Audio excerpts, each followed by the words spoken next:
Hello students, let's see this question. The question says match the following. Column 1 दिया है, column 2 दिया है. Column 1 में आपको फिजिकल इक्विलिब्रियाज दिए हैं और कॉलम 2 में कुछ टर्मिनोलॉजीज लिखी है. ठीक है. सो कॉलम 1 में ए में लिखा है liquid is in equilibrium with vapour. Liquid और वेपर का इक्विलिब्रियम दिया है. तो जब लिक्विड और वेपर दो फेजेस हैं ये, ठीक है, एक सब्सटेंस के दो फेजेस हैं जिसमें लिक्विड में फोर्सेस ऑफ अट्रैक्शन क्या होता है, ज्यादा होता है, और वेपर्स में फोर्स ऑफ अट्रैक्शन कम होता है. ठीक है. सो लिक्विड और वेपर जो दो फेजेस हैं इनका इक्विलिब्रिया होगा, मतलब ये एक ही पॉइंट पे एग्जिस्ट करेंगे. ये कब होगा? जब वो बॉइलिंग पॉइंट पर होंगे अपने. ठीक है. ए का हो जाएगा क्यू. सो ए का क्यू होगा तो आपका सेकंड ऑप्शन यहाँ से हट जाता है. ठीक है. सेकंड ऑप्शन ऐसे हट जाता है. बॉइलिंग पॉइंट क्या होता है? Boiling point is the temperature, fixed amount, fixed value of the temperature at which a substance changes into at which a liquid substance changes into vapor under atmospheric condition. ठीक है.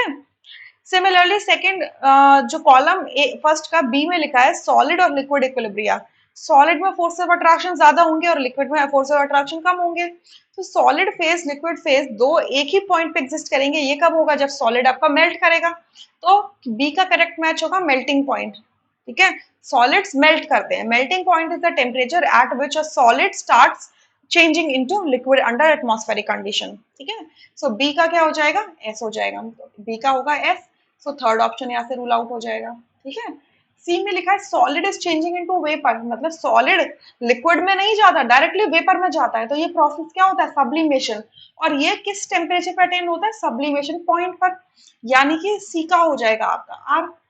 Sublimation point क्या होता है? It is a temperature at which solid directly changes into vapor without going into liquid under atmospheric condition. So आपका C का हो जाएगा R. C का R होगा तो आपका फोर्थ ऑप्शन रूल आउट हो जाएगा. सिर्फ फर्स्ट ऑप्शन करेक्ट बचेगा. D में क्या लिखा है? सॉल्यूट. सॉल्यूट क्या है? That is the small amount of the quantity. Small amount होती है किसी भी सब्सटेंस की जो एक लार्ज अमाउंट ऑफ सब्सटेंस में डाली जाती है. ठीक है. सो अगर मैं जनरली हम सॉल्यूट जो होता है उसको सॉलिड मान के चलते हैं. होने को तो वो लिक्विड भी हो सकता है, गैस भी हो सकता है. तो ये यहाँ पे कह रहे हैं कि किसी एक सॉल्यूट को आपने सॉल्यूट का सोल्यूशन बना दिया है. यानी कि ये क्या है? आपका सॉल्वेंट है. ठीक है. ये आपका क्या है? सॉल्वेंट है इसके अंदर. ठीक है. प्योर है. इसके अंदर आपने कुछ थोड़ा सा अमाउंट किसका डाला है? सॉल्यूट का.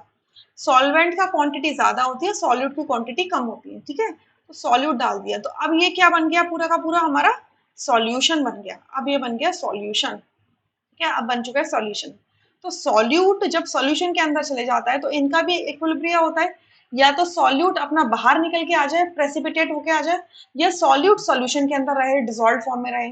तो जब ये इक्विलिब्रिया अटेन हो जाता है इसका, तो इसका मतलब उसका क्या हो गया? सैचुरेटेड सॉल्यूशन बन चुका है. सैचुरेशन आ चुका है. यानी कि आपका इक्विलिब्रिया हो रहा है. जितना अंदर जा रहा है सॉल्यूट सॉल्यूशन के सॉल्वेंट के अंदर, उतना ही सॉल्यूट सॉल्यूशन से बाहर निकल कर आ रहा है.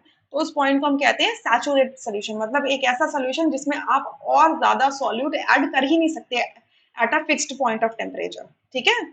सो आपका डी का क्या हो जाएगा? पी. सो आपका A option, first option correct होगा, rest options would be incorrect. I hope you understood. Thank you.